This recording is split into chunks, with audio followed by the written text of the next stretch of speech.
panelist, Julio Portalatin, who received his bachelor's degree in business administration and an honorary doctorate from Hofstra University. He's also a member of the university's Board of Trustees. Julio is President and Chief Executive Officer of Mercer LLC, a leading global consulting firm that helps clients around the world advance the health, wealth, and careers of their most vital asset, their people. Julio leads more than 20,000 employees who support clients in over 140 countries. Under his leadership, Mercer has experienced significant growth through expansion into emerging markets, broadened investments to $135 billion in assets under management, and leading the health and benefits industry in private exchange markets. Julio has driven Mercer's groundbreaking research on gender equality in the workforce and speaks around the world on a variety of topics. He regularly shares opinions and perspectives on media, including CBS, CNBC, Fortune, and CEO magazine, as well as media in Brazil, Singapore, India, Spain, and the United Kingdom. Before joining Mercer in 2012, Julio spent 20 years at American International Group, AIG, where he held many global senior positions, including his last role as President and Chief Executive Officer of the Growth Economies. Prior to AIG, Julio spent 12 years with Allstate Insurance Company in various executive roles in product underwriting, distribution, and marketing. Julio actively supports several nonprofit organizations, including the American Cancer Society, St. Jude Children's Research Hospital, Wounded Warriors, and participates in the annual Covenant House Executive Sleep Out to combat youth homelessness. It's a pleasure for me to introduce Julio Portalatin.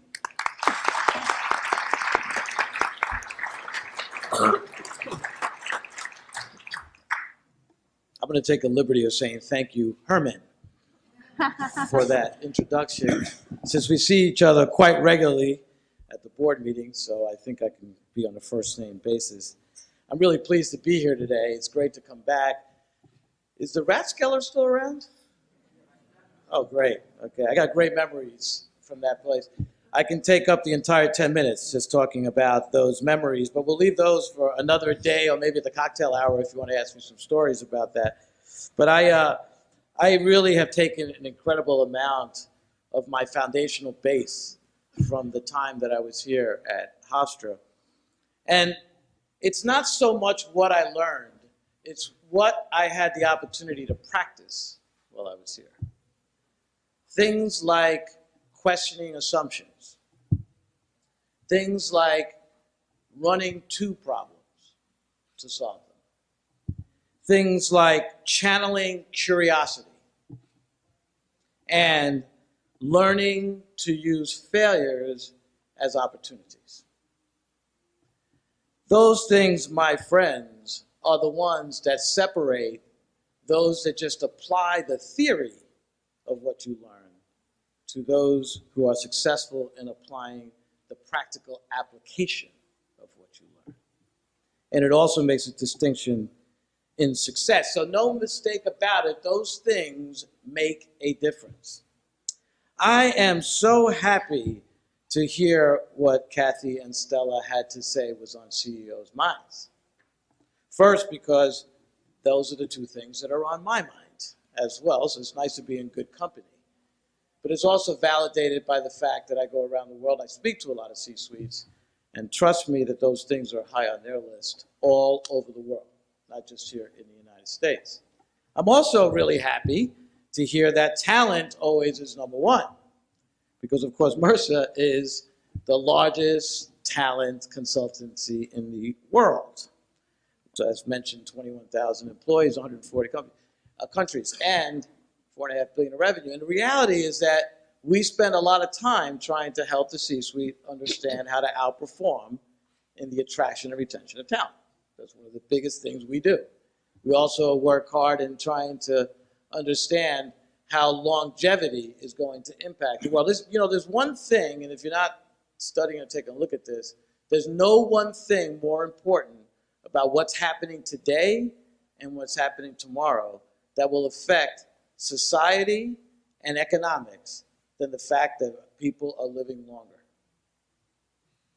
and they're going to live longer and healthier. There's nothing in the world that doesn't get impacted by that one intersection. And of course, things like, how do you deal with healthcare costs as that happens? How do you deal with retirement savings? Are they adequate or they're not adequate? How do you build opportunity for people to be in a position where they're building healthy, longer lives, both in their health and in their wealth, not just one or the other? And so Mercer's kind of in the middle of all that in the entire globe. So I'm glad that the first two speakers thought that we were quite relevant to what's happening in the world. And it's actually a really proud moment to have the opportunity to be the CEO of a company that makes such a difference. We touch over 125 million individuals every year with the things that we do. Not many companies do that. And through 28,000 corporate clients, and as mentioned earlier, in several countries across the globe. I'm also really, really pleased to hear the globality of the comments that were mentioned earlier, because it's so important to understand that the world is a lot more than the U.S. And be quite frankly, in the years to come, the world outside of the U.S. will be more important than it ever was before. So today, by the way, just in the emerging part of the world, about 40 to 45% of the world's GDP now is controlled by that world. Soon enough, that'll be over 50% of the world's GDP. Mercer was founded 75 years ago. Today, it's 50% US, 50% everywhere else. When it was first founded, it was 80% Canada, 20% US. It was founded in Canada. So these dramatic changes are taking place right before us. So when people say, yes, a lot of the foundational base of what we learned in the past is always going to apply in the future. Those things I talked about early, running to problems. All right, that's why I'm glad that Hofstra has really moved in the area of entrepreneurship. Because what is entrepreneurship at the end of the day? It's about taking risks. It's about measuring risk reward. It's about running to problems. It's about looking for the new challenge, the next new challenge. That's what entrepreneurship is all about. I remember I have a brother who really loves penguins. I don't know, it's his thing. And he looks a little bit like a penguin. But anyway,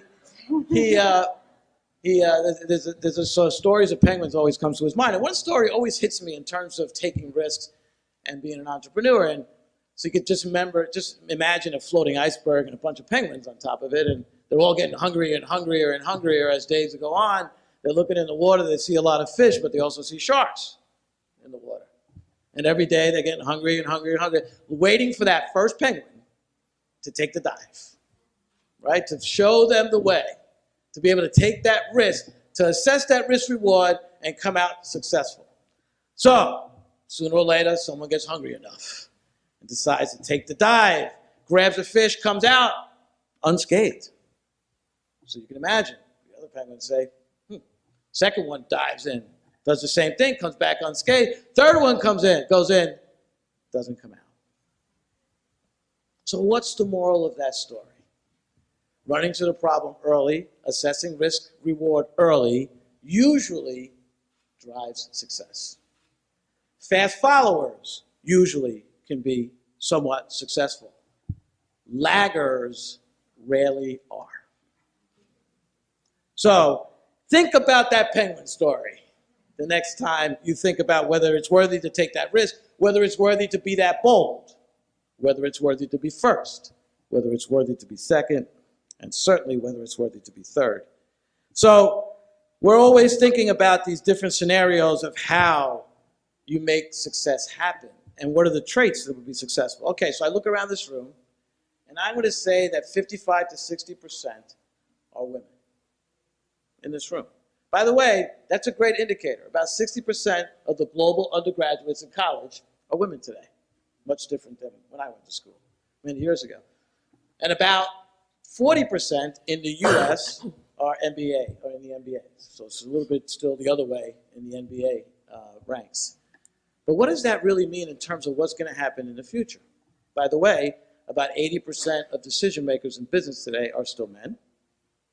Only 3% are women in CEO jobs. So flip it now. We're talking about the next 50 years. I don't know if I want to go out 50 years because I don't know about you. I have no idea what's going to happen in the next 50 years. I do know what's going to happen in terms of trends in some of these numbers I just mentioned. So by the year 2040, about 40% of CEOs, 30 to 40% of CEOs will be females. All right. By the way, that will drive GDP growth in the world faster than anything else. You know that gender diversity, if you think about it, can drive GDP growth as much as 35% in places like Egypt, as an example, if they were to achieve gender parity. Why do you think that Prime Minister Abe in Japan talks so much about being able to bring gender parity to Japan? Because of the strength that it's going to bring to GDP growth. That's basically, and we can talk later about why that's the case, but I'll just leave that with you at that point. I will also tell you that the reason why we can't predict too well about what's going to happen in the next 50 years is because we have a tough time predicting what's happening in 1 year. So every year, I have the opportunity to go to the World Economic Forum in January. You people know, you know what it is, right? Okay, it happens in Davos every year, and it's the place where, I guess, the one time a year where you can somewhat get a collection of CEOs, global CEOs. You also get a collection of politicians that come in. Most of the world leaders are there to at least do one speech and leave. And then there's all the entertainers. You know, will.i.am. You know. But by the way, follow me on Twitter. You get to see will.i.am and also Angelina Jolie and others. You know, they have causes, right? And they go to the World Economic Forum for these causes. Anyway, the important thing is every January we'd get together, see us fellow CEOs, and we talk about what we committed to the last time we were together and how well we did in making the world a better place, because that's what the World Economic Forum is all about. The last couple of years we have found ourselves not talking so much about what we committed to and delivered or didn't deliver, but how much the world had changed in that previous year and how much we did not anticipate. Now imagine you're at the World Economic Forum, all the economists are there, all people that are supposed to know what's happening in the world, and they all get it wrong. They don't get it wrong for the next 10 years. They get it wrong for 1 year. Think about this for one moment. January 2015, we're all together, trying to figure out what happened the previous year that we couldn't figure out. Nobody predicted that oil would go to below $50 a barrel. A significant economic event missed by everybody. Nobody predicted that interest rates would continue to go down. Everybody was saying interest rates were going to go up. The combination of oil going down, interest rates continuing to go down, significant economic development. Nobody was talking about ISIS in January 2014. No one mentioned those 3-4 letters. All of that happened between January 2014, January 2015. The greatest minds in the world, nobody predicted it. So my point is, mentioned earlier, being nimble, being flexible, running to problems, taking that risk, being bold, becomes even more important in a world where historical can no longer project with great accuracy what's going to happen in the future. Is anybody studying actuarial science in here? If you are, raise your hand. You're likely to become obsolete, by the way, because the general premise of what an actuary does is analyze historical trends and project into the future. So an actuary's got to recreate themselves too to make sure that they continue to be relevant in the future. By the way, Mercer hires a ton of actuaries, okay, to do all sorts of work with pensions and pension liability matching with investments. And so we are the #1, in fact, employer of actuaries in India, for example. And so many of them, those jobs will have to be recreated as time goes on. So in the future, the facts, however muddy they may be, will definitely change in some ways that are very clear to us. So robots are going to become a much bigger part of the scenario. So our studies show by the year 2020, that's only 4 years away. I'm not predicting for 50 years out. 2020, 36% of today's skills will be obsolete in the business world. 36% in 4 short years. By the way, in 4 short years, we also believe that 50% of the workforce will be contingent workforce, not a full-time workforce that reports from 9 to 5. Significant changes, not in 40 years, not in 50, not in 30, in 4. in 4. By the way, when I was at the World Economic Forum, I don't know, anybody know the company Infosys? Okay, Infosys, a very important software development company in India. Right? Very successful company too, by the way. And I was invited to an invitation-only event. And at the World Economic Forum, everybody has a badge. And that badge gets you either in or not in to certain events. And when you get clearance to go to an event, they get online and they give you clearance based on the badge you have. So you walk into the events and they usually take your badge number down. They check online to see if you're there. So I walk to the Infosys event, and the first thing I notice is there's no people greeting me. There's a robot. And the robot scans my admission pass and says, "Thank you, Mr. Portalatin, for attending our event. May I show you to your seat?" The robot takes me to my seat, and I'm in utter amazement, okay, as you can imagine, knows exactly where I'm sitting, says, "Please let me introduce you to Ms. Snyder, who is going to be accompanying you at your seat today." I say, "Thank you so much for that." I'm still in awe. Okay, and then the robot, I was going to say it says, okay, it says, can I get you a drink? And I'm in shock. I say fizzy water with lemon or lime. Doesn't matter to me. I never called it fizzy water, by the way, but I did that time. I was just shocked. And the response is, "Right away." Robot goes back to its station, does not get me my drink, by the way, goes back to its station to assume their role. 5 minutes later, another robot comes, serves my drink, fizzy water with both lemon and lime. Okay, so I take it, I drink it, and of course the rest of the night went something like that, introducing speakers, robots. This is real world. Autonomous vehicles will be here, probably sooner than you'd like. In the next 2 to 10 years, there's a wide span, but still short time, we will have autonomous vehicles.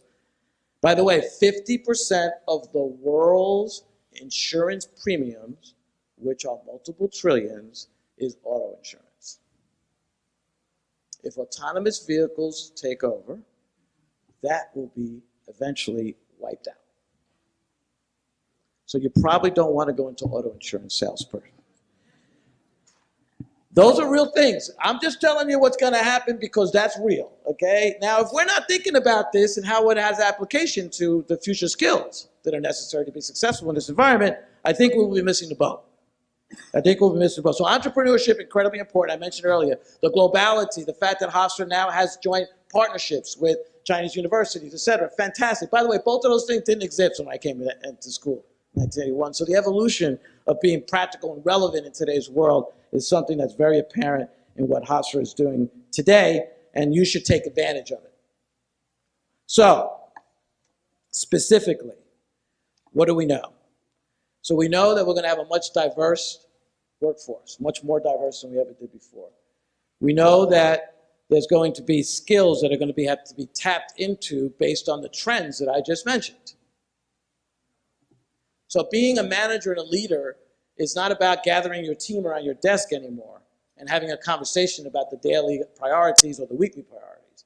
It's about being able to do it in all sorts of media. That's much different. Why? Because the world is much more digital. That's not going to change. It's going to become more digital, not less digital. So I woke up one morning and my kids said I should be on Twitter. So I'm on Twitter. By the way, the first tweet I got was from a client. A client who said that when I went to use your services, it was not treating me well. A client that had just had a death in their family, and there was a pension check that had to be issued so that she can pay her mortgage and not lose her house. She actually reached out to me on Twitter. I tweeted her back, and I said, please contact me through email so we can get into the details of this. Within 24 hours, we had a check in her hand. Now she's an advocate. She's like an Uber satisfied customer, right? Uber has never advertised 1 penny for their brand, but there's nobody in this room who doesn't know who they are. And by the way, satisfaction rates well into the mid-90s. Incredible brand based on one thing and only one thing, customer experience. That's it. Well, not McDonald's, who spent billions, not Coke, who spent billions. Customer experience is what makes Uber the special company that it is. So, when you think about all these things, this entrepreneurship, this broadness of how we have to apply skills, think about it in these chunks. Consumer will rule the day. Businesses that are close to consumers and customers and decision makers will sustain themselves for many years to come. Once that is interrupted is when risk enters the picture. Information and communication and technology is going to play big. Financial services, infrastructure, industries will play big. And then as a parting thought, let me just say this. My advice to prepare you for the future business is not so much all of these specific skills that apply to some of the changes that are taking place, although they are real. But my advice is simply in the 3 Ps. First, always have passion for whatever you do. The fact of the matter is that most people who have passion and believe in what they do are successful. The second P is do something purposeful. It sustains you during the bad times.